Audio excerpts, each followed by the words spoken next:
नमो संस्कृता मित्रांनी आम भक्तानाम भक्ति नाम च हार्दम स्वागतम।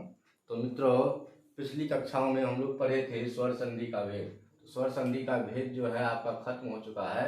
आज हम लोग पढ़ेंगे संधि तीन प्रकार का होता है। मित्रों, संधि कितने प्रकार का होता है? तीन प्रकार का। स्वर संधि, व्यंजन संधि और विसर्ग संधि। तो स्वर संधि का 8वां प्रकार मेरा खत्म हो चुका है। आज हम लोग पढ़ेंगे दूसरा नंबर का व्यंजन संधि। मित्रों, कौन सा संधि पढ़ेंगे? मित्रों, व्यंजन संधि। तो सबसे पहले मित्रों जानते हैं व्यंजन संधि होता क्या है। व्यंजन संधि होता क्या है? तो मित्रों, यदि आपको प्रथम शब्द का अंतिम वर्ण स्वर और दूसरी शब्द का शुरू वाला वर्ण व्यंजन आ जाए, प्रथम शब्द का अंतिम वर्ण स्वर और दूसरे शब्द का शुरू वाला वर्ण व्यंजन वर्ण रहे और इन दोनों के मिलने से जो नया वर्ण बनेगा मित्रों, उसको हम कहेंगे व्यंजन संधि। या मित्रों, यदि आपको प्रथम शब्द का अंतिम वर्ण व्यंजन, व्यंजन मतलब उसमें हलंत लगा रहना चाहिए। क्या लगाना चाहिए मित्रों? हलंत। व्यंजन मतलब हलंत लगा रहना चाहिए, हलंत वर्ण। जब आपको प्रथम शब्द के अंतिम में हलंत वर्ण रहे और दूसरे शब्द के शुरू में स्वर वर्ण रहे और उसके मिलने से जो परिवर्तन होगा मित्रों, वो भी क्या होगा? व्यंजन संधि कहलाएगा। तो तीसरा नंबर है मित्रों, यदि आपको प्रथम शब्द का अंतिम वर्ण व्यंजन मतलब हल वर्ण और दूसरे शब्द का प्रथम वर्ण व्यंजन अर्थात हल वर्ण, दोनों के मिलने से जो नया परिवर्तन होगा मित्रों, उसको क्या कहेंगे? व्यंजन संधि। मित्रों, तो व्यंजन संधि मित्रों सिर्फ एक ही प्रकार का होता है। कितने प्रकार का होता है मित्रों?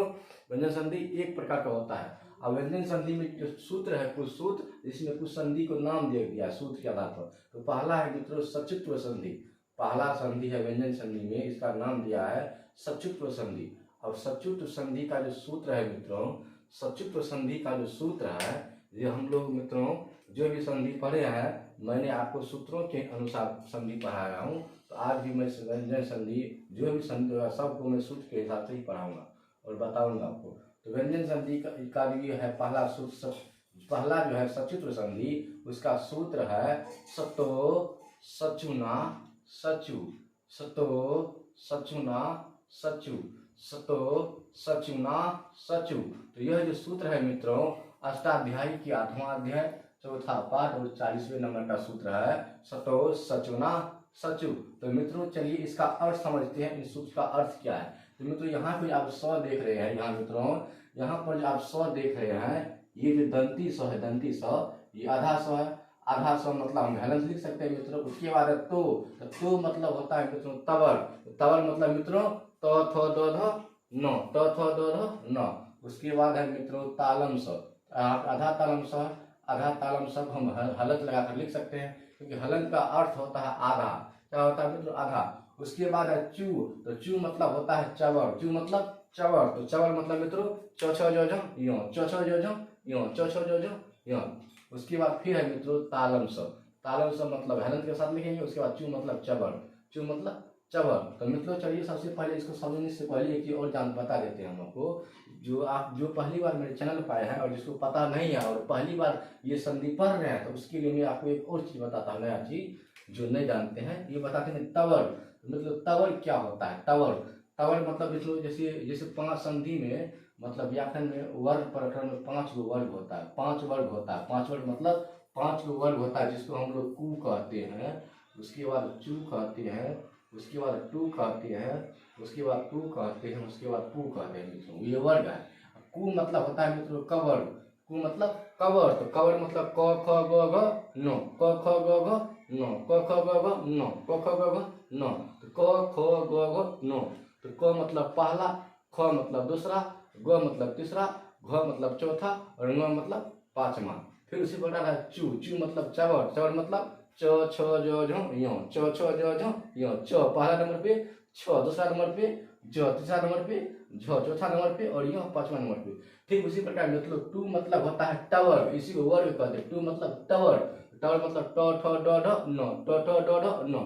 ट पहला नंबर पे, ठ दूसरा नंबर पे, ड तीसरा नंबर पे, ढ चौथा नंबर पे, उसके बाद है न पांचवा नंबर पे। ठीक मित्रों, उसके बाद है तू। तू मतलब होता है मित्रों टावर। टावर मतलब त थ द ध न, त थ द ध न। त पहला नंबर, थ दूसरा नंबर, द तीसरा नंबर, ध चौथा नंबर और न पांचवा नंबर। तो मित्रों उसके बाद है पू। तो पू मतलब पावर। तो पावर मतलब प फ ब भ म, प फ ब भ म। प पहला नंबर, फ दूसरा नंबर, ब तीसरा नंबर, भ चौथा नंबर और म पांचवा नंबर, उसी को कहेंगे मित्रों वर्ण। उसको समझ गए मित्रों? समझ गए? जो नहीं समझे मित्रों तो मेरा वीडियो देख लीजिए वर्ण प्रकरण में, जिसमें वर्ण के बारे में बताया गया, उसको बड़ी अच्छा सा समझ पाएंगे। तो मित्रों चलिए चलते हैं इसका अर्थ। ये जो सूत्र है, इस सूत्र का अर्थ जो हम लेंगे, इसका मतलब क्या होता है मित्रों? इसका अर्थ है, यदि आपको प्रथम शब्द के अंतिम में स हलंत या तवर, तवर मतलब यदि मित्रों आपको प्रथम शब्द के अंत में या तो ये वाला स्वर रहे, या नहीं तो तवर मतलब या तो रहे, या तो थो रहे, या तो दो रहे, या तो धो रहे, या तो नो रहे। मित्रों प्रथम शब्द के अंत में या तो ये वाला स्वर रहे, या तवर रहे, तवर मतलब तो रहे, या थो रहे, या दो रहे, या धो रहे, या नो रहे, और उसके बाद चवर का कोई वर्ण हो, उसके बाद चवर का कोई वर्ण हो। तो चवर का वर्ण है ना मतलब चवर का वर्ण है, चवर का वर्ण है प्रथम शब्द के शुरू में तो चवर का वर्ण है जो, तो चो छो जो। तीसरा नंबर का वर्ण है चवर के, तीसरा नंबर का वर्ण है जो, चो छो जो। 3 नंबर पे आया ना, चो छो जो 3 नंबर पे आया। ये भी है, ये है मित्रों चवर का तीसरा नंबर, और ये भी, ये है तवर का तीसरा नंबर। ये है मित्रों चवर का तीसरा नंबर, ये है तवर का तीसरा नंबर। चवर, ये है तवर का तीसरा नंबर, और ये है मित्रों चवर का तीसरा नंबर। तो कहने का अर्थ है, देखिए मित्रों इसको अच्छा समझिए। सो हेलन तवर, जिस वर्ग का, वर्ग मतलब कु चू टू तू पू, तो कु मतलब कवर, कर मतलब क ख ग घ, अंग क ख न क ख ग घ, नो क ख ग घ, नो चू मतलब च छ नो, वही है वर्ग। तो जिस वर्ग का वर्ण होगा वह सो हेलन मतलब तालम स, तालम स। चवर तालम स मतलब ये स्व, मतलब इस स्व के बाद यदि तालम स आए, तो कहने का मतलब है यदि प्रथम शब्द के अंतिम में ये स रहे, ई स, और उसके बाद तालम स रहे, तो ई स का भी तालम स हो जाएगा मित्रों। क्या हो जाएगा? तालम स। उसके बाद ये स तो रहबे करेगा, मतलब यदा तालम स और ये स, ऐसे हो जाएगा। इसका हो जाएगा, क्या हो जाएगा? तालम स, ई स का। समझिए मित्रों? तो सो हलन तवर्ग, जिस वर्ग का वर्ण होगा वह सो हलन मतलब तालम सो हलन, और चवर्ग के वर्ग का वर्ण हो जाएगा, चवर्ग के वर्ग का वर्ण हो जाएगा। कहने का मतलब है मित्रों, ये देखिए ये तवर्ग है, ध्यान दीजिए मित्रों, तवर्ग बदलता है चवर्ग में, तवर्ग बदलता है चवर्ग में, न कि चवर्ग तवर्ग में। तवर्ग हो जाता है किसका? चवर्ग का। तवर्ग हो जाता है किसका? चवर्ग का। तवर्ग हो जाता है किसका? चवर्ग का। तवर्ग हो जाता है किसका? चवर्ग का। तो ये जो है मित्रों, ये भी है 3 नंबर का, ये भी है 3 नंबर का। ये तवर्ग है 3 नंबर का। तवर्ग होगा किसका? तवर्ग किसका हो जाएगा? चवर्ग का। ये चवर्ग का 3 नंबर है, यानी मतलब ये है 3 नंबर, ये तीन नंबर का है ना, ये है 3 नंबर का तवर्ग का, ये चवर्ग का 3 नंबर हो जाएगा। किसका 3 नंबर हो जाएगा? चवर का। तो चवर का 3 नंबर में क्या होता है? चो छो जो। कहने मतलब दो का भी क्या हो जाएगा मित्रों? दो का भी क्या हो जाएगा मित्रों? जो हो जाएगा। ये जो दो है इसका भी क्या हो जाएगा? चो हलंत हो जाएगा। हलंत मतलब आधा, इसलिए क्या बना है? सज्जनम, सज्जनम क्या बना है? दो का क्या हो गया है? जो। किसका जो है? चवर का। चवर में जो होता है ये था 3 नंबर का, तो इसका 3 नंबर हो जाएगा। ये रहेगा 2 नंबर का, इसका 2 नंबर हो जाएगा। कहने का मतलब है मित्रों समझिए, यदि हम यहाँ पे मित्रों छो दे दे, क्या दे दे? छो दे दे, छो। तो ये 2 नंबर का है, तो इसके 2 नंबर में क्या होता है? नन, ये मिस हो गया मित्रों। यदि हम थो दे दे, तवर ना होना चाहिए, यदि हम थो हलंत दे दे, ये है 2 नंबर का, ये है 2 नंबर का, तो इसका 2 नंबर में क्या होता है? चो छो। तो कहने का मतलब 2 नंबर क्या होता है? चवर का 2 नंबर में क्या? ये है 2 नंबर का, तो इसका 2 हो जाएगा।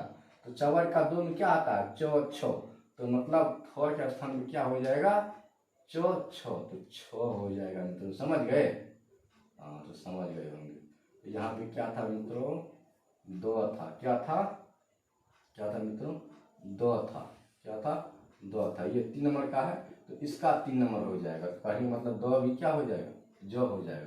तो बन जाएगा सज्जना। उसके बाद है मित्रों उद्धन ज्वल, बहुत महत्वपूर्ण प्रश्न है ये उदाहरण। उद्धन ज्वल, तो ये भी क्या कितना नंबर का है?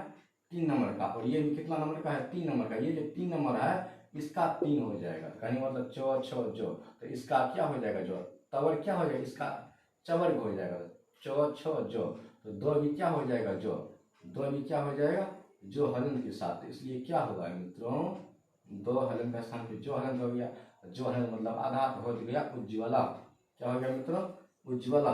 उसके बाद देखिए मित्रों, ये जो सबसे अच्छा उदाहरण है मित्रों, ये उदाहरण अब यदि आप याद समझ गए और याद रख लिए तो आप इस सबको बहुत अच्छा से समझ पाएंगे। हम लगता है अपने समझेंगे, और नहीं समझे इस उदाहरण को देखिए, और इस उदाहरण के माध्यम से मित्रों आप सब उदाहरण दोनों समझेंगे अच्छा से। कोई भी संधि को ना व्यंजन का इस सूत्र का सब हो जाएगा।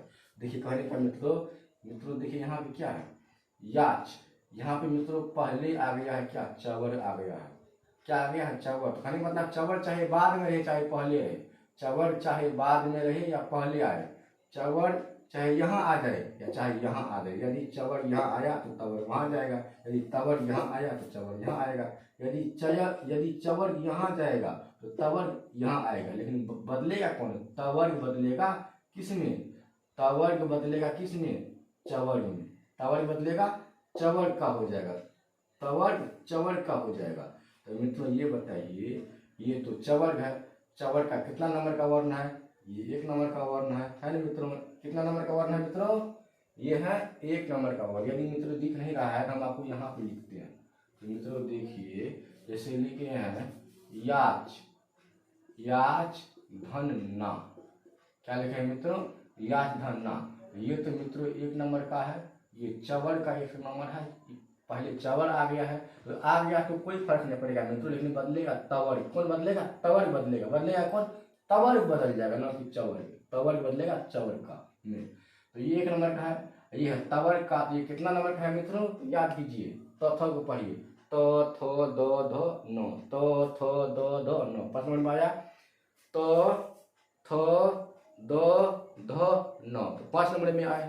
तो जो 5 नंबर का है, तो ये 5 नंबर का है मित्रों, तो इसका 5 नंबर में क्या होता है, इसका जो ये 5 नंबर का है, ये 5 नंबर इसका 5 नंबर हो जाएगा, चवर का 5 नंबर। तो चवर के 5 नंबर में क्या आता है, चो छो जो यो। तो ये कहने का मतलब ये नो जो है ये चवर का यो हो जाएगा। क्या हो जाएगा मित्रों, यो हो जाएगा। क्या हो जाएगा, यो हो जाएगा। यहाँ पे ना है ना तो यो हो जाएगा, यो हो जाएगा। तो मतलब यहाँ पे यो हो जाएगा। क्या हो, ये 5 नंबर का है, तो इसका 5 नंबर में क्या आता है, ये है 1 नंबर का, परंतु तवर्ग इसका हो जाता है। यदि तवर्ग है 3 नंबर का तो इसको 3 नंबर कर देगा। यदि तवर्ग है 4 नंबर इसको 4 नंबर, ये है 2 तो इसको 2, ये है 5 तो इसको 5 कर देगा। समझ गए मित्रों, पक्का समझ गए होंगे मित्रों। यदि मित्रों समझ गए हैं तो लाइक और सब्सक्राइब जरूर कीजिए मित्रों। तो मित्रों देखिए ये जो तवर्ग है ये 5 नंबर का है, तो 5 नंबर का है तो इसका 5 नंबर में क्या आता है, इसके 5 नंबर में यो आता है नहीं यो, मतलब ना का स्थान पे क्या हो जाएगा, यो, ना का स्थान पे यो। तो क्या हो जाएगा मित्रों, ना का स्थान पे यो हो जाएगा। तो बन जाएगा क्या, या चो में हलंत है, हलंत मतलब आधा, तो न का स्थान पे यहाँ, तो हम मित्रों ऐसे लिखेंगे, ऐसे हो जाएगा। समझिए मित्रों, पक्का समझ गए हैं मित्रों। अब देखिए मित्रों दूसरा उदाहरण हम लेते हैं, समझिए दूसरा उदाहरण है कस धन चित। दूसरा उदाहरण है मित्रों कस धन चित। अगला उदाहरण है चौथा नंबर का कस। तो मित्रों देखिए ऐसे लिखते हैं कस और धन चित, कस धन चित। तो आप देखिए इस उदाहरण को समझिए, कस धन चित को।